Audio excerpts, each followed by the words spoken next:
Welcome, welcome. Great Friday. I'm so happy today to be here. Like every Friday, we have a special guest, and today is not any different day. We have a lady that has been working for several years in the translation services, but also she accomplished several things in her life. She is originally from Latin America. She's going to tell us more about her experience and everything about what happened to her, her challenges, success, obviously, everything that she accomplished. So let me welcome this lady. But before I welcome her, I want to tell you a little bit about her. She's an author, writer, editor, translator, 2021 Ambassador of the Year. She was also ambassador for the Murrieta Wildomar Chamber of Commerce, owner and founder of Translations Unlimited South America, over 25 years of experience in professional writing, editing, translating, proofing services. She also received government certifications. She's also a member of the Wildomar Chamber of Commerce. And then, of course, she's a contributor of the 100 Most Successful Women Around the World book. That was a total success, volume one. By the way, we're working on volume two now. And we're going to talk to our guests about this as well. But also, our guest has been featured in our Successful Women in Business magazine. She was on the cover. We're going to talk about that. And of course, our guest also received an award as a Successful Women in Business for 2021. So let me welcome our guest, Virginia Earl. Good day, Virginia. How are you? You need to unmute, Virginia. I think we cannot hear you. But I was so impressed with all your experience. I was reading about you. Of course, I already read about your story during the book, but I want the audience to learn more about all your experience and the contribution that actually you made to the community. Hi again, Virginia. I think Hi. hey, there Hi. you go. Can you hear me okay now? Yes, perfect. Good morning. Good morning, good afternoon here, right? Because you're in California. Exactly. Yeah. Good morning, good afternoon. That's interesting because with the time zone is everything so different. Sometimes you have to think, okay, 3 hours more, 3 hours less, and I usually get very confused with time because we work with different countries, and even in the U.S., like a California or Central Time. In 30 minutes, I have another activity, Central Time. So all the time you need to switch in your brain the times. Yeah. It's kind of hard to keep up with the different time zones. Virginia, I'm so excited to have you on the show. Like Thank I you. was saying at the beginning, you were part of our. First of all, everything started when you received the 2021 award as a successful Women in Business of the Year. So tell us more about the experience because it was a virtual event. Remember, with the pandemic, we couldn't do in person. But what do you think about receiving an award as a successful woman? It was just an amazing experience. I mean, it just, I think it gave us all the little boost that we needed, considering where we were back then. And it was a great opportunity to meet people from around the world, other business owners from around the world. So, yeah. And after that, well, you were also part of the volume one for the 100 most successful women around the world. This book, we have been working for this on this book for months, and we were very sure about who was going to be part of this book as a co-author, a contributor, and we selected your name because we really believe that you have a lot of experience, but especially you achieve a lot of things in your life. So tell me more about what exactly happened with Virginia, because I know that you are originally from Uruguay. Yes, I am. Yeah. So, gosh, that's a very deep question, Maria. um, well, I immigrated to this country by myself. Yeah. And I lived in the East Coast for a little while, in New York, in Florida, Maryland, DC, Virginia. And I went to the University of Maryland, College Park. I graduated with a degree in journalism, print journalism, and but actually before I settled down in the East Coast, I went back and forth from the East Coast to Spain. So I couldn't make up my mind where should I actually live and go to school. So I decided to live in New York for a little bit. Then I got mugged in New York, and the next thing I knew was I was moving to Maryland. Wow. Why you decided to leave Uruguay back in that time? What was the major reason why you said, you know Well, what, I'm gonna go? yeah. Um, well, it wasn't financial. It was more personal. There were some changes that had happened in my family, and so, but even so, I always knew that I was going to end up leaving someday or another. My mother had passed away, so things kind of shifted after that, and I saw an opportunity to leave, and I did. And I always my mom was a geography teacher, and towards the end of her career, she became superintendent of schools in Uruguay. Um, and so I always used to look at maps. So I grew up, in that environment. My mother used to teach geography. So every time I looked at a map, it was a sense of knowing that someday I wanted to travel and see the world and do amazing things and help others along the way. And that's exactly what I did. I literally used to sit down and look at maps and figure out, okay, well, this which place sounds good. And so my first choice was the United States because my father was born in Chicago. So yeah, so I Wow, always had some amazing. roots over I here. didn't know that you actually live sometime in Florida. So you know about the weather here and also the different Yes, weather in New York. yes, yes. The weather and the nightlife. Yeah, it's a very very lively town, Miami. Yeah, different, right? And Yes. tell me about your company. You started your translation company here in Florida, you moved to New York, or you started in California? So this is what happened. After I graduated from college,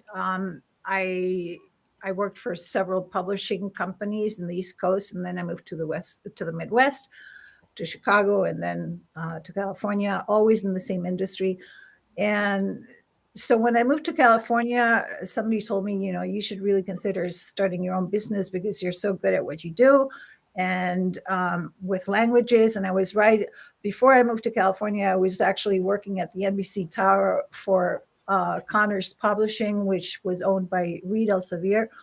And I was the managing editor of the magazine. And I was doing both languages, English and Spanish, writing in both languages. And so I started my own translating business because I saw the potential of um, helping helping companies. There's a flyer. There's a successful women in business flyer that pop up. Did you see that?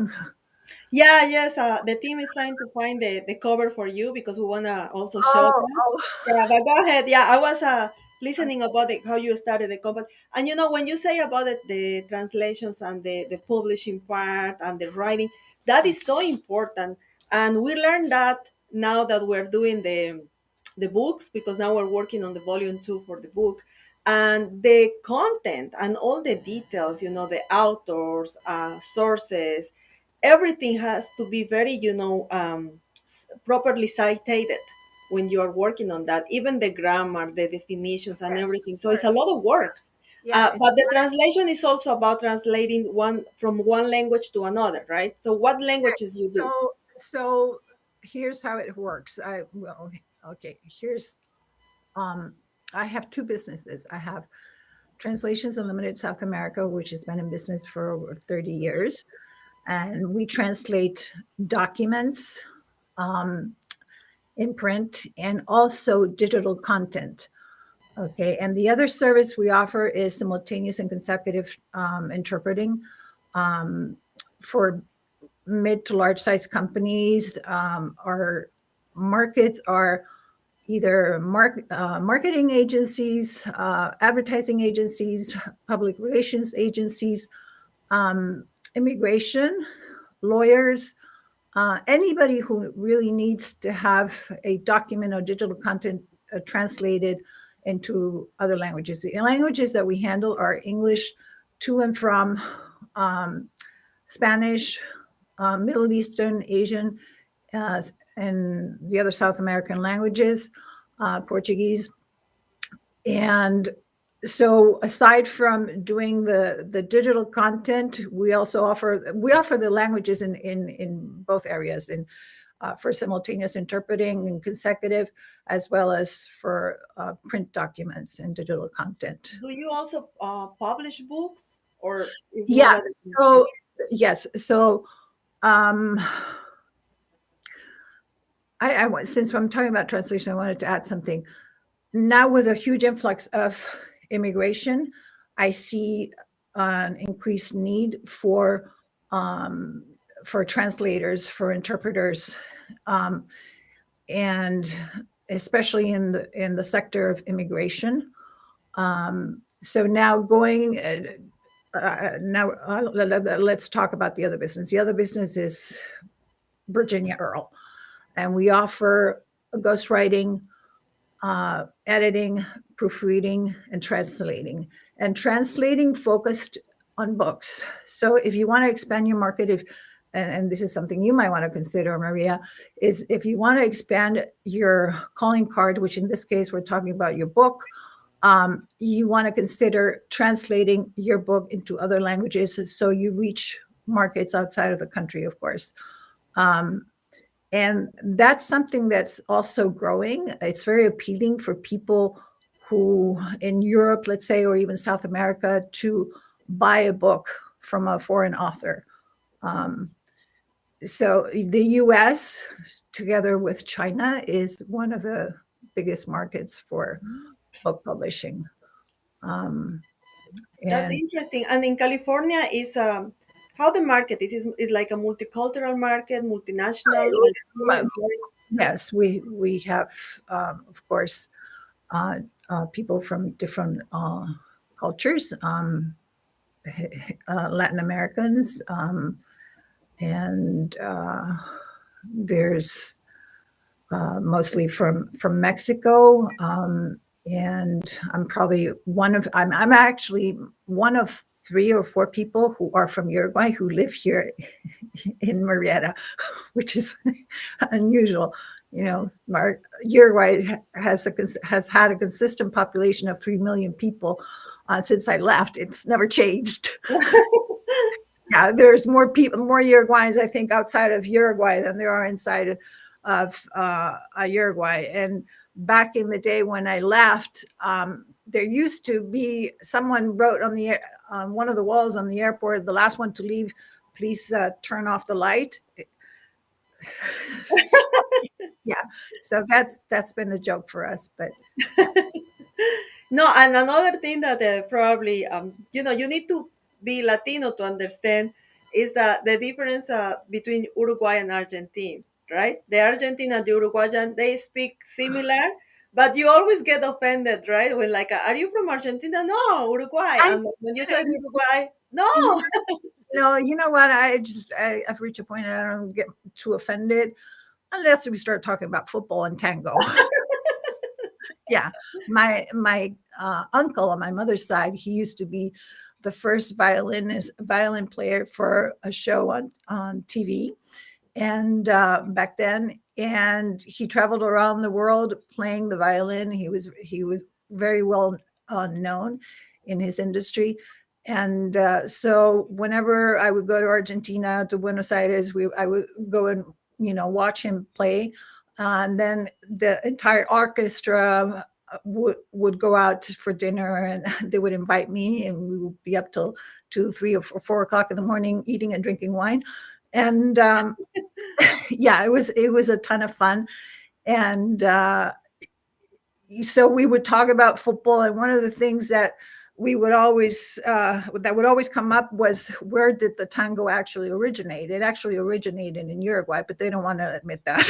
No way. I didn't know that. I thought it was It Argentina. actually originated in Uruguay, but Argentina, did what it did with it, and it's as popular as a Oh, hamburger these days. wow. So, But you know what, Virginia, that happens, it's happening something similar between Bolivia and Chile with one of the dance, the folkloric dance is called La Diablada. So uh-huh. it's originally from Bolivia, as far as I know, from Bolivia, right? Yeah. But they are now the Chile saying that is, is them. So who knows? In the end of the day, I guess it's about marketing and who does a better job on that, right?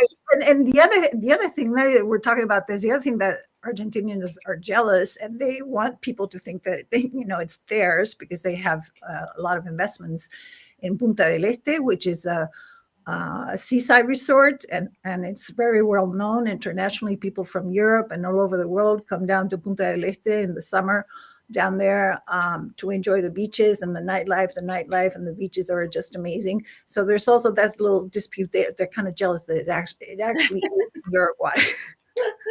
Well, the beauty about United States is that is the name, right? United. So Yes, when you are here, it really doesn't matter where are you from because correct. everybody Yeah, is the same, and we treat each other with respect, and I love that about America. And you meet also a lot of people from different cultures and backgrounds, and you really learn a lot. And when you talk about California or Florida, even New York, it's like people from everywhere, really from everywhere, and you start learning more about other cultures and backgrounds. But behind all these culture background and then the way you started your company, tell us more about your challenges, problems probably, or things that you face in your life, that you have to sure, overcome. sure. Um, just wanted to make it a point that Miss Thompson is still on the cover of the magazine in the middle of our screen. No, no, not on mine. Yeah, I see Miss Thompson on the middle of the screen at my end. Oh, There's a really? it's not even me. Yeah, it's it's definitely not me. Okay, let me see. Yeah, Okay, go ahead. yeah. Um, so I wanted to talk. Did I talk about? Did I talk about? Yeah, Virginia Earl. Your challenges, yes. So now you want me to talk about my challenges. Well, um, okay, my challenges. Uh, they've been many, and one of them was actually doing everything by myself, and letting go of and allowing other people um, to take over, and so that I could have that time to do what I I do best. But in the last 2 years, I think one of the challenges for everybody has been how do we, move on with our businesses, and what do we where do we pivot, and how do we pivot into from what to what, and uh Just to make sure, Virginia, no, nobody, nothing is on the screen. Maybe it's on yours, but I just check and everything is clear. No, yeah, I'm seeing a Successful Women in Business magazine that has the picture of Dude Thompson. I don't have that in my no, no, but it's not on live right now, so okay. nobody's seen that. So you Uh, can go ahead with the answer. um one of the challenges is that we're all facing right now, and is dealing with a supply chain. Um, I haven't been able to get certain products for one of my businesses, and I think the pandemic created more online businesses, and as a result, there's more competition. I think in the as far as publishing, more people have been writing books. We've had a surge of overnight publishers. Uh, Mm-hmm. Absolutely. yeah, and um, some of them have the experience, some of them don't. So it's been a little difficult to compete with those other companies that are offering their publishing and editing services for a lot less than what we're used to.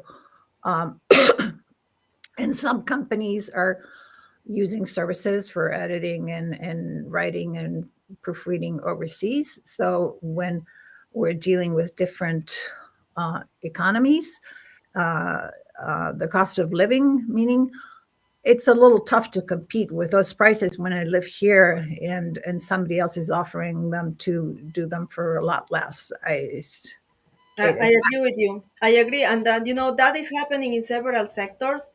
Uh, I remember years ago, I had my modeling agency. That was back in Bolivia, uh-huh. and I started doing great, working with several companies. I have good clients, like a Fortune 500 companies. But suddenly, the competition started because as you grow, your competitors also grow in the market. And they started charging lower prices than me. So it gets to a point where you cannot compete Yeah, because you have an overhead I and you know. have to pay things. But so I think that some of those people that have, they're overnight publishers and editors and what have you, at least in my field, um, they're going to eventually fade away. Hmm. Yeah, I don't think that it's. Are you going to hire someone to publish your book and edit your book and proofread your book and translate your book who has 30 years of experience, or someone who just started in the last 2 or 3 years? You're right. You're right. It's like sometimes you pay low, but you get also Yeah, get what you more. pay for. So the other thing that I do see is um, reshoring, meaning companies are going to bring back their businesses, hopefully, because and this is triggered by the supply chain, back to their country. I think that's going to start to happen more, and hopefully that will boost our economy, um, because it's aligning. Um, if some businesses cannot survive if there's a problem with the supply chain. So if there's a problem with the supply chain and we're becoming so dependent of other countries, then we need to really look at, how can we provide those products and services here versus going outside of our own country. We're really hurting ourselves by doing that. Absolutely. I think there's going to be an increase in nationalism, and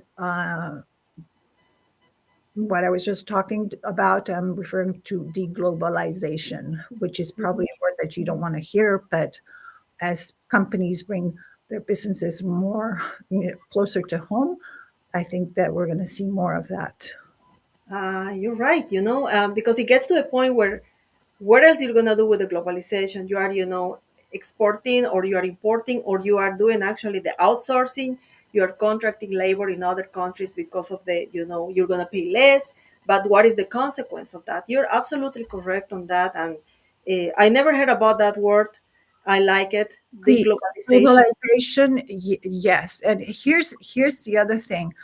Um, as a result of the pandemic, the pandemic created more businesses online, and so it's important that we have to focus on our strengths and our unique value, uh, meaning what makes your services and products different from everybody else's. And but at the same time, we need to reach out overseas and look for clients overseas, which is what I was referring to as far as books, for instance. Explore other markets, expand your calling card, the reach of your calling card. Um, and the other thing that I wanted to talk about was What um, about the things that you enjoy the most at your job? What is uh, the one of the things that you love so about? the one of the things that I enjoy the most about is of my one of my jobs is the editing and the proofreading. I don't know from where it comes, but I've always liked looking for the mistakes, the errors, and filling in the gaps during the editing process.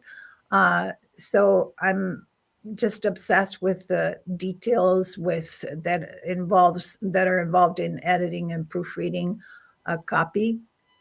But I enjoy the independence, having being able to have my own schedule, Mm. and nobody telling me what to do and when to do what I have to do. Um, and I've learned in the past year that I need to let go of and start, hiring people to help me versus trying to do everything myself and wearing myself out so that I can focus on what I do best. And you know that, Virginia, that's extremely important because one of the challenges for small businesses is, the fact that you try to do everything because you want to make sure that everything goes well. It's your business, it's your company, but at the same time, you overwhelm, with things that you have to take care of, that Yeah, you start getting a lot of stress. So right, it's definitely extremely important to have to delegate responsibilities so you can focus on what you do the best, and right. then your team can help you grow your business. That's exactly Yeah. what we need to do every day. And It's a little hard to let go, but it's something that you just have to do this. And um, as an ambassador with the Murrieta Wildomar Chamber of Commerce, um, I try to help other businesses as well and promote other businesses through my social media. And I always try make an effort, make it a point to um, buy whatever I need to buy from small businesses specifically. Um, yeah, I like helping my community. I love it. Uh, Yeah. Talking about women in business, especially young women in business or just the startups, ladies that decided to start their own company, what will be your advice for them? How they can achieve their goals? Uh, okay. So one thing that you really need to do is to be visible. And that's actually one of the things that I struggle with. I still can't, wrap my head around how we do business these days as far as being behind a laptop and talking to each other like we're doing now. I got much better, but I creating videos and doing things like that on my own, I hate it. I don't want to do it, and I'm still fighting it. But at some point, maybe I will. Basically, what I'm trying to say is expand your your digital footprint, and you have to have a goal. You have to have a goal, and stay focused on those goals. And nowadays, it's important that you think about, okay, so I have these products and services.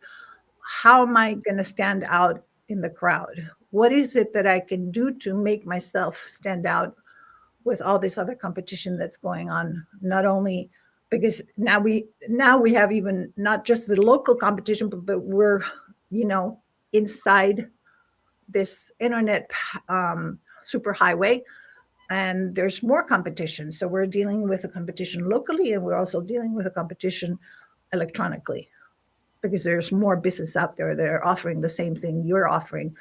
So the key is to make yourself stand out, make yourself visible, and be consistent. Um, so yeah, That's a great advice. I mean, you cannot just focus on one side of the story. You cannot just do digital because everybody's doing digital.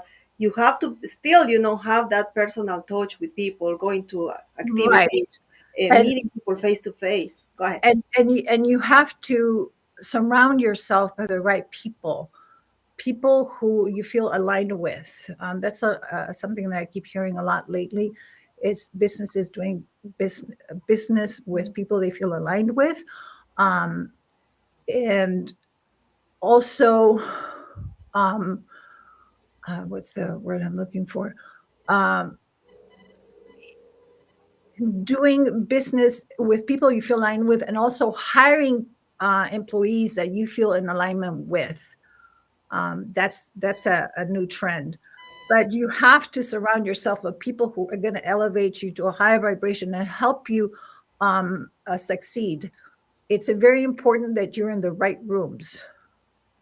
And that's something that for one of my businesses, I was having a difficult time being in the right rooms and talking to the right audience. Don't waste your time trying to make everybody like you, because not everybody's going to use your business, Mm-hmm. hire you to do whatever it is they need help with. You really need to talk to the right audience and make sure you're in the right rooms, not only in person, but also like when we're, you know, doing networking through Zoom or whatever it is we're doing. Don't waste your time with being in the wrong rooms, because that's not Exactly, like Betsy Miller, by the way. Hi, Betsy. How are you? Yes, she's saying having a common goal. So that's exactly what we need. When you meet somebody, you can feel if there's gonna be some synergy to work together. And like you said, Virginia, if there is a something in common to do business, because like you said, not everybody's gonna be the right person for you, which is fine, right? It's fine. right. But the You idea really, is also for you to network all the time. I always remember Al, which is the president of the Global Trade Chamber. He always says about networking, when you go to events and you're doing the networking activity, don't waste your time drinking and eating and starting a conversation to make friends.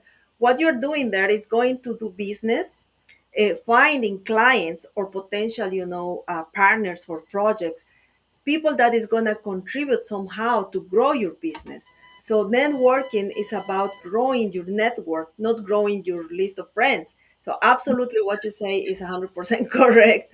And I love that. And also what Betsy is saying, have a common goal, which is another thing. Because if you have a goal and the person that you meet, even though it's a potential client but has a different goal, probably is not the best match for you, because a customer can become also a nightmare if it's not the customer that you need. So that's another thing that I believe that we can learn from today. Um, Virginia, we have so many things to ask you about your business, about your experience. Unfortunately, the time flies all the time. I don't know why. I guess because we have fun and we ask questions and you are telling us all these things. But I believe this is just the first part of the interview. We should schedule another interview to yeah, learn more I about you. agree, because I wanted to talk about other things. And yeah, there was so much more that I wanted to talk about. Um, and but I'd like to, if it's time to close, the one thing that I would like to close with is that I think that I strongly believe that despite everything else that has been going on around us in the last 2 years, one of the things that the pandemic did for us was it it brought everybody together in the sense that the one thing that we all have in common is life itself. And we all have gone through, we've been through hell and back, people uh, close to us passing away. And so if there's one thing that the pandemic did for us, it brought us back to ground zero. It showed us what is really important in life. And I would like to add that as a result of that, um, I don't know if you've heard about the great resignation, but meaning that corporate America really needs to look at what is it that they're offering their employees, and it's not so much, they really need to look at um, what they can do for their employees. This is a huge shift. We're seeing more people wanting to work from home, more people wanting to look at their quality of life and putting things in a balance, and really spending more time with their families. In Europe and South America, as you know, they give us 1 month vacation. Here, corporate America typically gives you 2 weeks. That's not enough. Mhm. So my dad used to say, North America, because and he knew, he grew up in Chicago during the Depression. So he used to tell me when I was a little girl, the North will teach us how to make money, how to work, and the values and the importance of work. But in South America and in Europe, it's different. It's the reverse. We don't live to work, we live to enjoy life. Mhm. And that is key nowadays. This younger generation really um, want to improve the quality of life. So yes, there's going to be an increased demand for a need for people to work more from home. This is not going to change anytime soon, especially when you have other groups of people um, worrying about the environment. So the less people are commuting to an office, the better it's going to be for for the environment. I'm not saying that we're all going to be, super isolated and not going back to an office. Maybe the amount of times that we go back to an office is going to decrease from 5 days to maybe 2 days a week or one day a week. But uh, the this generation is putting more value on the quality of life, and it's created an incredible shift. Back in the 80s, when I used to work for a publishing company as a managing editor, one of my jobs was to read different different publications, different magazines, different newspapers, the New York Times, the Washington Post, and the magazine that I used to work for had to do with telecommunications. So this this shift that is happening now, I'm not entirely surprised. Um, Back then, there was talk about the uh, internet superhighway, and it's just blown us all away, and we all depend a great deal on the information superhighway. That's what we used to call it, the information superhighway, to um, to do our business, to grow our businesses. We've become a, a digital economy, basically, and so yeah, there was talk about the information superhighway and how it was going to change the world, and that's exactly what has happened. And there was going to be an increase in the amount of people working from home. And the pandemic, the virus itself, has forced us to go in that direction even faster than we could possibly ever imagine. So my the one thing that I want to emphasize is that, yeah, like I was saying a moment ago, the one thing that we do have all in common is life itself. So we're all here to help each other and to learn from each other, and it has unified us in many ways, because we have all gone through the same experiences.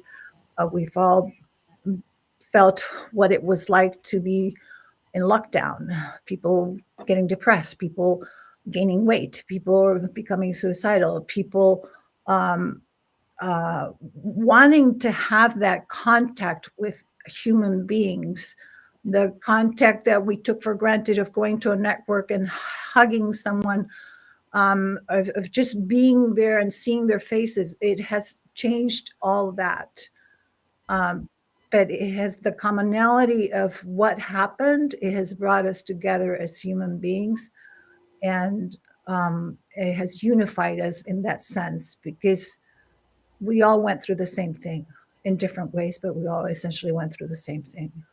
Absolutely. And this morning, actually, I was listening this priest, and he said amazing things. But just to make it very short, because we have a few seconds left, is that the pandemic is definitely a tragedy globally, right? Because everybody is stressed about this pandemic. People is dying, obviously separating families. I have a personal uh, strategy here with the pandemic, but the other thing that this pandemic is causing in everybody is something that we didn't have before, which is fear. Yeah, Everybody has a lot of fear now. They don't want to go out. You don't want to meet people anymore in person. So there's a lot of things that this pandemic is bringing. And like you said, we just need to, wake up and keep living and think about what is going to happen now, what is coming in the future, how we can learn to live with this without being yeah. afraid of what is going to happen. Well, Virginia, thank you so much for this. It was a wonderful interview. Thank you so much. I really appreciate your time, and let's do this together because I had so much more that I wanted to talk about. Yes, we have to. It's gonna be the second interview to talk more about this. I love it. Thanks again. We're gonna be sharing your contact information, and also remember, if you want to be part of Volume 2 for the Amazon book, we're gonna be sharing that contact link where you can go and learn more about the book. And also, if you want to buy the Volume 1 and read the story of Virginia Earl, I recommend that you can still find it in Amazon. 100 most successful women around the world. We're still in Target.com if you want to get the book from Target, or you can just go and visit Amazon.com. Thank you so much, everybody. Have a nice weekend. Thank You you, too. Virginia. Thank you, Thank you. everybody. See you next week.